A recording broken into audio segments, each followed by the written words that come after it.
Bad credit is a significant issue in many of the underserved neighborhoods, such as the African American and Latino neighborhoods, often stemming from a combination of historical, socioeconomic, and systemic factors. And I want to highlight some of the underlying causes for this. Number one, historical discrimination. Redlining is not something that is foreign to us. Historically, redlining practices by banks and by lenders discriminated against African American neighborhoods, Latino neighborhoods, limiting access to credit and home ownership opportunities. Also, we've experienced a lot of predatory lending, which attributes to high interest rate loans, okay, and practices that have disproportionately targeted African American communities, Latino communities, leading to higher interest rates, high levels of debt, and also credit issues, higher mortgage payments. Number two, economic disparities. Let's look at income inequality. African American households and Latino households often face lower average incomes and higher unemployment rates, making it harder to manage and repay their debts. Also, it causes lack of access to financial services because many of the underserved populations, communities lack access to traditional banking services, leading residents and those in the community to rely on high cost alternatives like payday loans. Not even only that, you'll notice that there are a lot of check cashing places that are popping up in all of the underserved communities. Why? Because they know where to plant these stores. They know where to plant these check cashing places because in the underserved communities, more than half do not have bank accounts. Why? Because they have what's called a negative relationship with the bank that they may have had in the past. So it has caused them to have a report and check systems. And because they have a report and check systems, it does not allow them to have a bank account anywhere else. So if they go try to open up a bank account somewhere, the bank is not going to give them access or allow them to open an account because of the negative history that they have in check systems. But if they were a little more financially astute, they would know that check systems report can be cleared so that they can have access now to banking, that they no longer have to go to these check cashing places to cash their checks, to pay for money orders, to get debit cards, and a whole host of other things that they're spending their money on, paying these extra fees when they can just do this straight from their bank account. Every little dollar counts. More that people that are not financially literate spend thousands of dollars every year in these access services. These are excess services that they're like these check cashing places and these high interest rate loans, and they paying all of these extra fees. This is money that could be in an interest bearing account, building up wealth for them. So you see that it causes educational gaps because of lack of financial literacy. Listen, lower levels of financial literacy and education about credit management, it contributes to poor credit scores. We already know what poor credit scores do. This is why when people have poor credit scores, in case most of you don't know, and I know because I've been in the business for 20 plus years. So I'm always dealing with clients who are in these bad credit car loans. What do I mean by that? Car dealerships, they are glad to have you with your bad credit score, with your 575 credit score, your 530 credit score, because they can easily put you in a loan. But what they don't tell you is that interest rate may be 30%. You will never, ever finish paying off that loan. It may take you 10 years to pay off that loan because what they do is they stretch it. So now you got an $800, listen to me, you got an $800 monthly payment on a $25,000 car loan. So as you make that $900 or $800 payment every month, the interest is eating up the payment so that it really doesn't hit the principal. So now your balances is going down and you're paying that $800 or $900 a month for like 5-6 years. And the loan is not, the payment is not making a dent in the loan, which means the balance is not decreasing. I know this because I've had so many clients who were in these type of loans. And I had to fix their credit to get them out. So this is a problem. With my people, please wake up. The Bible tells us that we perish for lack of knowledge, but it's time for us to wake up. It's time for us to wake up so that we do not become ignorant anymore to the devices that the system of the world, the system has set a trap for us to fall in. It's time to wake up. Educational disparities. Well, we know there's inequities in the education system.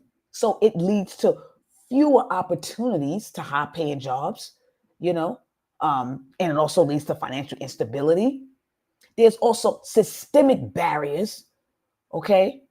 The credit scoring models. Most people, they don't know that, how much damage a low credit score can do to you. Most people don't know that, in order to build your credit, you may have to start with a subprime card, but you don't stay there. You need to know that if you have a credit card that they offer you for $300, a $300 credit limit, and it is a subprime card, but you don't max the card out, you're being given that card to see if they can trust you with a $300 limit. How are you going to treat that $300 limit? But most of us get the $300 limit and we max it out within 30 days. And then you pay the $20 a month, which means that you failed the test. So what am I saying? It's time for us to wake up. Wake up financially, mentally, so that we do not continue to stay bound by ignorance. Teach your kids about money. Matter of fact, you need to be taught about money. Whether you learn it from me or somebody else, make sure you vet the person. What do I mean by that? It's not about these overnight sensations on the internet. Now you got AI and everybody's getting their knowledge from AI. But what they don't know is the system is brainwashing you so that your mind can't think for itself. You want to make sure that these people who you go and see who's giving you financial advice or who you are, you may go and do business with, you want to see their evidence. Because it's not about AI. Use your own brain. Write your own books. Hello, somebody. What are the solutions? The solutions is for us to become more financially astute. Make it a priority of yours to learn about credit. If your credit is bad, get it fixed. If you in debt, what's the quickest way you can get out? Most people are scared of bankruptcy. Let me tell you something. Bankruptcy was put in place for you. But so many people are ignorant to what the purpose of bankruptcy is all about. And I'm not going to get into that in this video, but I do have a series that is coming out soon about bankruptcy. Am I advocating bankruptcy? No. But when it makes sense, it makes sense. This is why, well, a lot of y'all don't like Trump, but Trump is smart. This is why Trump then filed bankruptcy numerous times. All of the celebrities, 50 Cent, what is it? What's her name? Tony Braxton, all of these people, because it gives you a fresh start. Even the Bible talks about bankruptcy. Y'all better read your Bibles. But because you don't know, you're listening to other people. I like to call them the don't know what they talk about committee. When you listen to other people and you don't do your own investigations, then you are bound by what other people say. You should allow the Holy Spirit to lead you and guide you into all truth, because that's what he does. You need to make your decisions based off of what God tells you. Bankruptcy was put in place for your good. It was put in place for you to have a fresh start. So these are just some of the resources that I'm talking about. If your credit is bad, fix it. If you're in debt, get out. If you don't know how to manage your money, get help. But what I'm saying is that we have to come out of this financial ignorance. And I am recommending that we teach our children the importance of money, the importance of saving, so that we don't pass on these generational curses that we were dealt from our family. I'm not saying you have a generational curse, but I know that I was raised where my mother used to always say, money don't grow in trees. Money don't grow in trees. Don't tell your child that, because you limit in their mind what they can do. You just gives limits them. Let us learn as much as we can, get the knowledge so that we can strengthen and grow our financial portfolio. And if you don't have insurance, get some insurance. Make sure you're covered. Make sure your child is covered. Make sure if you qualify for will or trust, put one in place so that nobody have to be trying to gather money up to bury you, so that they won't be fighting over no will. Get your house in order. Get your house in order. Let us wake up and get our financial houses in order. Let us not remain in the box and the part of the statistics that they try to keep us in. We know that in some of the neighborhoods, I purposely did this. I went to a neighborhood, underserved community, and go to the supermarkets in those neighborhoods versus going to a supermarket in, I want to say Canarsie or downtown Cobble Hill. Look at the meats, look at the products, and you see the difference in you see the difference in the meat, the quality of the meat.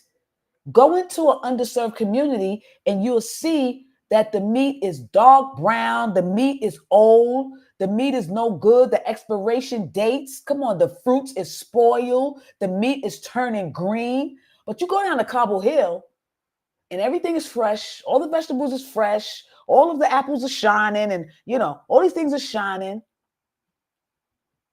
They do that because we allow them to do that. I tell you, we as a people don't fight enough. Other cultures, they fight.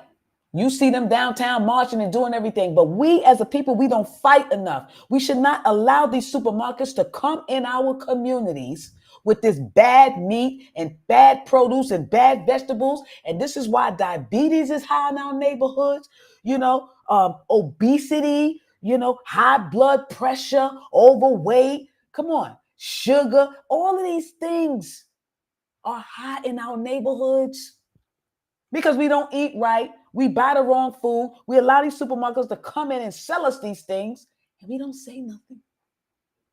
We just go with the flow. Wake up. Just telling you to just wake up. Start paying attention because it's about to get real, y'all. For those of you who are in the body of Christ, you'll know that it's about to get serious.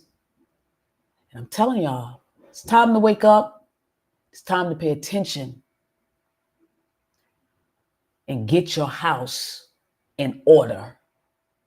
Talking about your financial house. Get your house in order.